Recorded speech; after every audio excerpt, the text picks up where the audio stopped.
इस वक्त दिल्ली एम्स में आयोजित हुई रामलीला पर बवाल है क्योंकि रामलीला को नाम दिया गया फन्नी रामलीला। बवाल है क्योंकि जो डायलॉग यूज़ किए गए वो थे बेहद ही ज़्यादा अभद्र, जो रामलीला में इस्तेमाल किए नहीं जा सकते।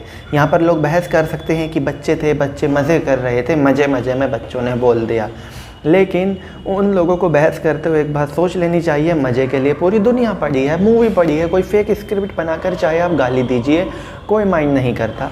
स्टैंड अप कॉमेडी में सामने से गाली बरसती हैं, कोई माइंड नहीं करता, क्योंकि आप एक अपने पास से स्क्रिप्ट बनाते हैं, मेहनत करते हैं, उसमें गाली डालते हैं, किसी पे कुछ फ़र्क नहीं पड़ता।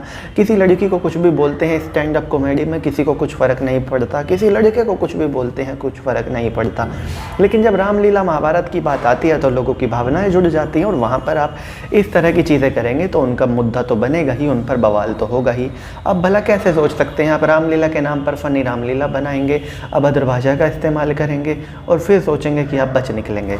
इसमें जो सबसे मेन नाम आ रहा है वो आ रहा है शोएब आफ्ताब का, जो 2020 के नीट के टॉपर थे, क्योंकि उन्होंने ही अपने यूट्यूब चैनल पर डाली और शोएब आफ्ताब ने ही इसको फ़न्नी रामलीला का नाम दिया, यूट्यूब चैनल पर पोस्ट की और बाकायदा इसको यूट्यूब पर पोस्ट भी किया। और जब तक ये वायरल नहीं हो गई, लोगों को इस पर आपत्ति नहीं दिखने लगी, तब जाकर इसको डिलीट किया गया। लेकिन अब शोएब आफ्ताब चर्चाओं में है, शोएब आफ्ताब के बारे में लोग बात कर रहे हैं, तो हम भी इस वीडियो में आपको बात करने जा रहे हैं कि शोएब आफ्ताब जो नीट 2020 का टॉपर था, वो दरअसल में टॉपर बना कैसे और सिर्फ इकलौता टॉपर कैसे रहा। वैसे तो नीट टॉप किया शोएब आफ्ताब ने, इसमें कोई शक की बात नहीं है। 720 में से 720 नंबर लाना मजाक की बात नहीं है, और इस बात को हर किसी को एग्री करना होगा कि जब पढ़ाई की बात आती है, शोएब आफ्ताब एक ब्रिलियंट स्टूडेंट है। 720 में से 720 नंबर लाना कोई खेल नहीं है। मैं ये वीडियो बेशक बना रहा हूँ, लेकिन मैं कदर करता हूँ शोएब आफ्ताब की स्टडी वाले टैलेंट की, कि भाई एजुकेशन में ये बंदा डेडिकेटेड है। लेकिन एक फ़न्नी रामलीला अपलोड करने से इसका कितना नाम खराब हुआ है, इसको उम्मीद भी नहीं होगी। लेकिन आपको ये भी बता दूं कि शोएब आफ्ताब अकेला टॉपर नहीं था, लेकिन अकेला टॉपर माना गया अपनी उम्र की वजह से।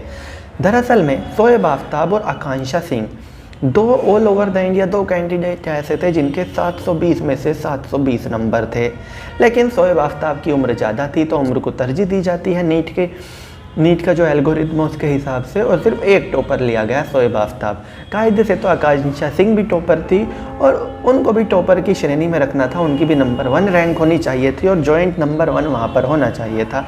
लेकिन जो नीट का एल्गोरिथम है कि जिसकी ज़्यादा उम्र उसको ज़्यादा तरजीह, और इस आधार पर शोएब आफ्ताब को तरजीह मिली और वो टॉपर बना।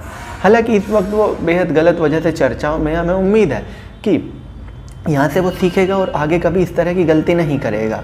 लेकिन अगर आगे फिर से ऐसी गलती करता है तो फिर वो गलती नहीं होगी, वो अपराध होगा, और जानबूझकर की गई गलती अपराध नहीं होती। यहाँ पर शोएब को लगा होगा कि लोग इसको देखकर हंसेंगे, रामलीला है, क्योंकि शोएब के लिए तो रामलीला इतनी सीरियस चीज़ होगी नहीं, क्योंकि वो उस धर्म से बिलोंग नहीं करता, इसलिए उसने डाल दी मज़े में। लेकिन दूसरे धर्म के लोगों की भावनाएं तो भड़क नहीं थी, क्योंकि उनके लिए रामायण बहुत पवित्र है और रामायण के साथ मजाक बर्दाश्त नहीं किया जाता। हम उम्मीद करते हैं कि शायद इस बार ज़्यादा से ज़्यादा लोग शोएब को माफ़ कर दे। भाई टॉपर है, अभी फर्स्ट ईयर में ही है, क्या पता इससे उसका करियर ख़राब हो जाए। लेकिन शोएब को आगे आके माफ़ी मांगनी चाहिए और इस तरह की गलती फिर कभी नहीं करनी चाहिए। और जब कोई भी एक्ट करे, अगर आपको कुछ फ़न्नी करना है कीजिए, आप किसी मूवी का मजाक बनाइए, किसी किताब का मजाक बनाइए, लेकिन वो किसी धर्म से जुड़े ना हो। इस बात का ज़रूर ध्यान रखिए, चाहे वो कोई सा भी धर्म हो, चाहे उस धर्म के पूरी दुनिया में 100 लोग ही क्यों ना हो। तो चलिए दोस्तों, मैं राहुल चौधरी, फ़िलहाल इस वीडियो के लिए इतना ही। आगे भी इसी तरह की देश दुनिया, बॉलीवुड और खेल की तमाम अपडेट्स के लिए बने रहिए मेरे साथ। जय माता दी।